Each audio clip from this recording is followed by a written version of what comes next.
И еще раз здравствуйте, мои уважаемые зрители. На дворе у нас продолжается 23 февраля, а я вас продолжаю информировать о том, что происходит сегодня на Украине, вокруг Украины. И сегодня мы поговорим о том, что происходит на Украине. Вы знаете, на протяжении последних дней я с чувством определенного злорадства смотрю на действия украинских властей. Я уже говорил о том, что оно абсолютно растеряно, не знает, чем заниматься. По сути, оно уже утрачивает рычаги государственного управления. То есть Владимир Зеленский на самом деле до вчерашнего дня не подписал за неделю ни одного решения. Вчера кое-что подписал, но в целом государственная машина Украины перестает работать. И это, естественно, чувствует в том числе и население, и оно на самом деле уже начинает предаваться даже не панике. Оно входит в режим предрешенности. Что бы ни случилось, лишь бы быстрее все это закончилось. Причем украинские власти, у меня складывается такое впечатление, что они, по-моему, все либо наркоманы, либо вот недавно стали наркоманами, находятся в какой-то, под каким-то кайфом. Тут бред, тут чушь, которую они несут, это не то, что там депутаты, либо министры не должны нести. Это вообще взрослый человек такой ахинеи нести не должен. В Украине из каждого телевизионного ящика говорят о том, что Россия готова вторгаться, вот она завтра вторгнется, вот еще чуть-чуть и она вторгнется, мы должны действовать, стать плечом к плечу, не отдадим ни одного клаптика украинской земли, за каждый сантиметр будем бороться. И это говорят те люди, которые уже вывезли свои семьи на Запад, а многие из родственников которых тоже уже сбежали на Запад. Конче-Заспи, украинское царское село, оно наполовину пустое. Остались только в Киеве те, кто не может сбежать, не потеряв лицо. Президент, министры, чиновники высокого ранга, естественно, депутаты. Все, кто имел возможность сдриснуть со страны, он уже сдриснул. Причем больше всего меня умиляют вот эти вот украинские ура-патриоты, которые еще буквально пару-тройку недель назад рассказывали: будем резать русню под нож, мы не дадим ни клаптика украинской земли, пусть только к нам сунутся, мы им тут покажем. Вот сунулись, вот официально русские войска на Донбассе. Где колонны добровольцев, которые едут на Донбасс? Где добробаты, которыми вы так хвалились в 2014 году? Где очереди в военкоматы? А их нет и быть не может, потому что я в предыдущем материале сказал, украинское общество очень сильно изменилось.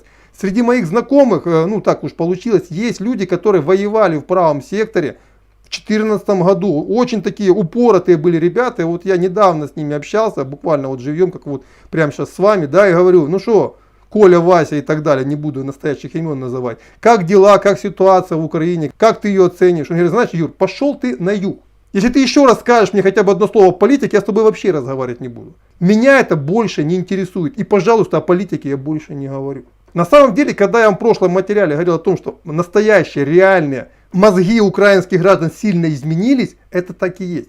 Не ориентируйтесь на соцсети, там в основном заправляют неумняки, которым просто больше нечем заняться, которые в своих фейсбуках рассказывают о том, как они будут резать русню. Причем зачастую делают это из Праги, из Берлина, из Торонто. Либо сидят во Львове на низком старте. То есть как только вот эти самые, которые они обещали резать, придут на территорию Украины, они сдриснут на первом же автомобиле. Вот такие на самом деле у Украины настоящие патриоты. Настоящие в кавычках, понятно. Да и что вы хотите от людей, которые на протяжении 8 лет всему миру и себе в первую очередь доказывают, что, например, Харьков это Украина, Донбасс это Украина, Крым это Украина, Киев это Украина. Что Украина это не Россия. Вот вы можете себе представить, чтобы немец, например, написал плакат «Германия это не Россия». Ни одному немцу в голову такое не придет. Это же так очевидно. Германия это не Россия. И только вот эти упоротые идиоты, а по-другому их назвать не могу, рисуют вот эти плакатики, всему миру рассказывают, что Украина это не Россия. В первую очередь, я так понимаю, убеждая именно себя. И тем самым показывая, что действительно у Украины и России есть очень много общего. И нужно очень сильно стараться на протяжении многих десятилетий, доказывая в первую очередь населению Украины, что это так и есть. Как мы видим по результату, убедить очень многих так и не получилось. То есть вы поняли маразм ситуации, в которой сегодня живет Украина. А то, что реально думает солдаты на передовой, очень хороший репортаж сделала страна ОА. На самом деле армия растеряна, как и весь чиновничий аппарат растерян. На самом деле мы сегодня наблюдаем, то, что описано в фильме «Дни Турбиных», по Булгакову. То есть распад гетьманата. То есть как сующий гетман, который сам не знает, что несет. Его разбегающиеся аппараты и готовая, по сути, дезертировать армия, это то, что из себя сегодня представляет Украина. А еще какие-то обкуренные депутаты, которые с трибуны Верховной Рады грозят России всеми возможными карами. Если вы грозите, так пожалуйста, вы депутаты, вы власть в стране. Примите военное положение. Кстати, военное положение введено только в Донецкой и Луганской областях, а на остальной территории Украины, вот буквально пару часов назад, введен режим чрезвычайной ситуации. Гораздо более мягкий режим, но он динамичен, поэтому он может ужесточаться по мере необходимости. Тем не менее, это уже шаг вперед. Ну, пойдите, объявите войну России. Ведь на сегодняшний момент Россия уже признала часть вашей территории не вашей. На вашей же территории уже находятся ее войска официально. Какой вам еще нужен повод для объявления войны? Но вы этого сделать не можете. И не можете вы этого сделать по одной простой причине. Потому что вы тотально зависите от России. Настолько тотально, что вам до слез обидно, что вы именно так на 8-м году якобы войны, а вы 8 лет почти рассказываете о том, что вы ведете войну с Россией, так вот на 8-м году войны с Россией вы настолько плотно от нее зависите, что вы не можете ей объявить ничего. Ни торговой блокады, ни эмбарго, ни тем более войны. Потому что если вы завтра объявите сами первую России войну, ну вот предположим, что вы это сделаете, то это будет лучший подарок Путину. Тогда русская армия гарантированно не войдет на территорию Украины. Потому что в этом не будет никакой необходимости. И объясняю почему. На сегодняшний момент Украина полностью зависит от Российской Федерации и Беларуси. А читая Россия и Беларусь, это одно и то же на сегодняшний момент. Так вот, на 80% Украина от них зависит по ГСМ. Вот если завтра объявляется война России, либо вот просто прекращается оборот, да, то через 2 недели Украина капитулирует только потому, что транспорт на территории страны остановится. Потому что стратегических запасов нефти и нефтепродуктов у Украины нет. А страна живет с колес. То есть через 2 недели Украина капитулирует, потому что она просто остановится.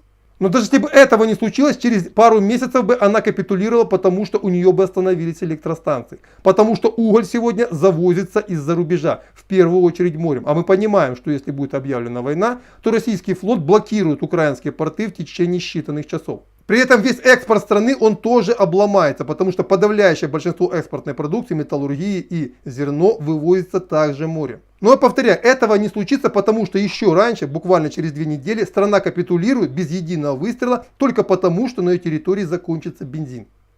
И дизельное топливо, на котором ездит в том числе и вся техника украинских вооруженных сил. То есть эти придурки, которые на протяжении 8 лет рассказывали о диверсификации потоков, что они полностью от России независимы в том-то, в том-то и том-то, они настолько тотально от нее зависимы, что они даже не способны объявить ей войну. Бог с ним, не то что войну. То есть они не способны закрыть с Россией границы. И эти обкуренные наркоманы, а по-другому я их назвать не могу, нынешних депутатов Верховной Рады, которые патологически боятся вторжения, потому что они уже поняли, что Запад их списал. Они же не настолько идиоты, чтобы не понимать, что Запад их списал. А Путин пару дней назад сказал, что для него они тоже ничто, что это подонки, которые замесили кровавую баню на своей территории. Эти обкуренные невменяшки еще рассказывают о том, что они будут защищать каждую пядь украинской земли, что они не пустят русскую армию, что украинский народ ляжет костьми, чтобы защитить свою землю. Я вам расскажу простую вещь. Украинский народ вздохнет свободно, когда российская армия даст вам пинка под зад из Киева, потому что вы настолько достали уже украинский народ своим дебилизмом, что во многих украинских городах русскую армию примут с цветами, как освободителей. Освободителей от того маразма, в который вы ввергли самую процветающую республику Советского Союза, которую еще 30 лет назад сравнивались Франция и Германия, а сегодня сравнивают с Сомали.